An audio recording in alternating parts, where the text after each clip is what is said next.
Em nossa marcha. Perguntou-lhe Jesus: que queres que eu faça? Marcos, capítulo 10, versículo 51. Em nossa marcha. Cada aprendiz em sua lição, cada trabalhador na tarefa que lhe foi cometida, cada vaso em sua utilidade, cada lutador com a prova necessária. Assim, cada um de nós tem o testemunho individual no caminho da vida. Por vezes, falhamos aos compromissos assumidos e nos endividamos infinitamente. No serviço reparador, todavia, clamamos pela misericórdia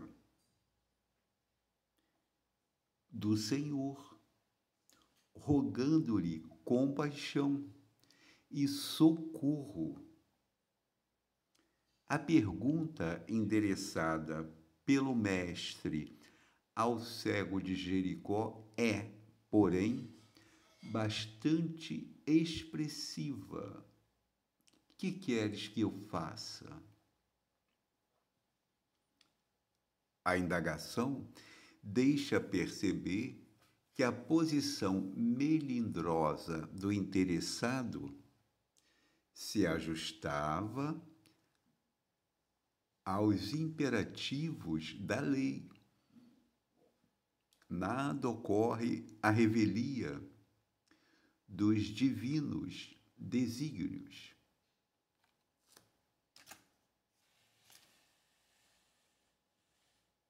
Bartimeu, o cego, soube responder solicitando visão. Entretanto, quanta gente roga acesso à presença do Salvador e, quando por ele interpelada, responde em prejuízo próprio. Lembremos-nos de que, por vezes, perdemos a casa terrestre a fim de aprendermos o caminho da casa celeste. Em muitas ocasiões, somos abandonados pelos mais agradáveis laços humanos, de maneira a retornarmos aos vínculos divinos. Há épocas em que as feridas do corpo são chamadas a curar as chagas da alma, e situações em que a paralisia ensina a preciosidade do movimento. É natural peçamos o auxílio do Mestre em nossas dificuldades e dissabores. Entre mentes,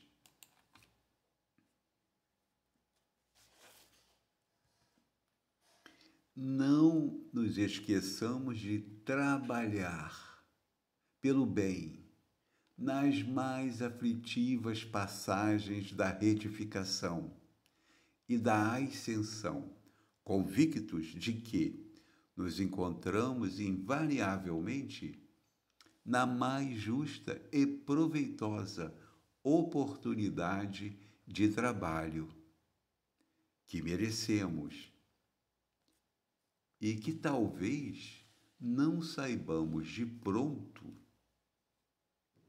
escolher.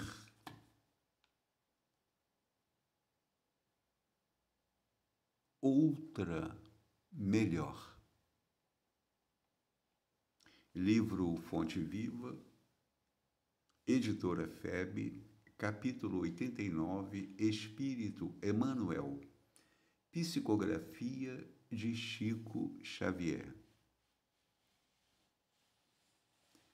Todos estamos numa marcha particular no que tange a nossa evolução. O pai não pode tomar o lugar do filho. A filha não pode tomar o lugar da mãe. Cada espírito está numa experiência própria, particular. E essa nossa marcha caracteriza as necessidades que carregamos conosco. Quando Jesus pergunta ao cego Bartimeu: "Que queres que eu faça?" A princípio, essa pergunta parece meio sem sentido, porque Jesus estava vendo que o homem era cego. Por que ele pergunta: "Que queres que eu faça?" Porque ele também estava vendo a causa da cegueira. Ele precisava experienciar aquela situação da cegueira como um elemento corretivo de abusos anteriores, de erros clamorosos em encarnações passadas. Como Jesus vê tudo e sabe de tudo, pergunta: "Que queres que eu faça?" Como a dizer: você está passando por essa cegueira por conta dos erros cometidos. E foram erros gravíssimos, que ninguém nasce cego nasce cego exatamente porque foi muito bondoso, muito caridoso, porque ajudou muita gente, porque socorreu todas as aflições. Claro que não. Aquilo ali ele construiu pelos abusos contra as leis de Deus e contra o próximo. Evidentemente que ele precisava daquela cegueira, mas ele movimentou uma fé tão grande e ele soube responder, como diz o Emmanuel. Ele soube responder: "Que eu veja, Senhor, que eu tenha vista." Bartimeu, o cego, soube responder, solicitando visão. Entretanto, quanta gente roga acesso à presença do Salvador e, quando por ele interpelada, responde em prejuízo próprio. Então, nós precisamos saber o que nós estamos pedindo, o que nós estamos solicitando a Jesus, que governa o planeta, que governa os nossos destinos, para que a nossa rogativa, que a nossa apelação, possa ter uma resposta favorável à situação dolorosa que experimentamos. Também não vamos pedir bobagem e não vamos ficar reclamando de tudo e por pouco e mais nada. É preciso que haja, de fato, uma necessidade para apelarmos pela intervenção dele em nosso socorro. Ele diz assim, Emmanuel diz assim: lembremos-nos de que, por vezes, perdemos a casa terrestre a fim de aprendermos o caminho da casa celeste. Casa celeste, leia-se mundo espiritual.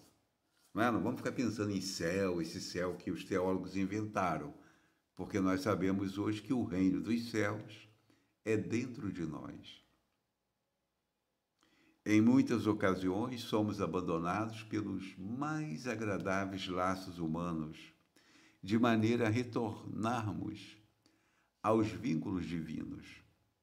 A época em que as feridas do corpo são chamadas a curar as chagas da alma, em situações em que a paralisia ensina a preciosidade do movimento.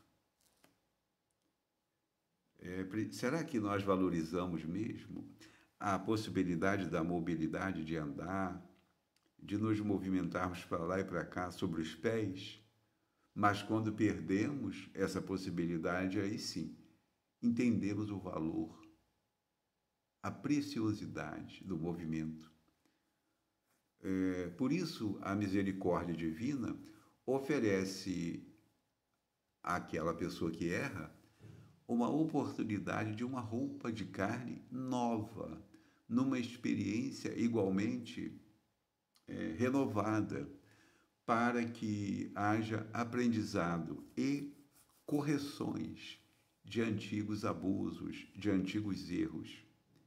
E quem não ficaria satisfeito em saber que está se quitando com a dívida, que está se quitando com as leis de Deus, que está conseguindo organizar a própria vida numa situação de harmonia, de equilíbrio? Só que a nossa visão estreita entre o berço e o túmulo impede que enxerguemos mais à frente nas vitoriosas situações da imortalidade. Quem está no corpo terá que deixar o corpo em breve. Quem está fora do corpo terá que nascer de novo. Porque sem reencarnação não há progresso. Uma encarnação que de 70, 90 anos aprende-se muito pouca coisa dentro da nossa especialidade. Mas o planeta oferece milhões de oportunidades de evolução em todos os sentidos, da sabedoria, do amor, em todos os recursos que carecemos e necessitamos. Evidentemente que com a permissão de Jesus, nós aproveitaremos melhor a nossa marcha evolutiva.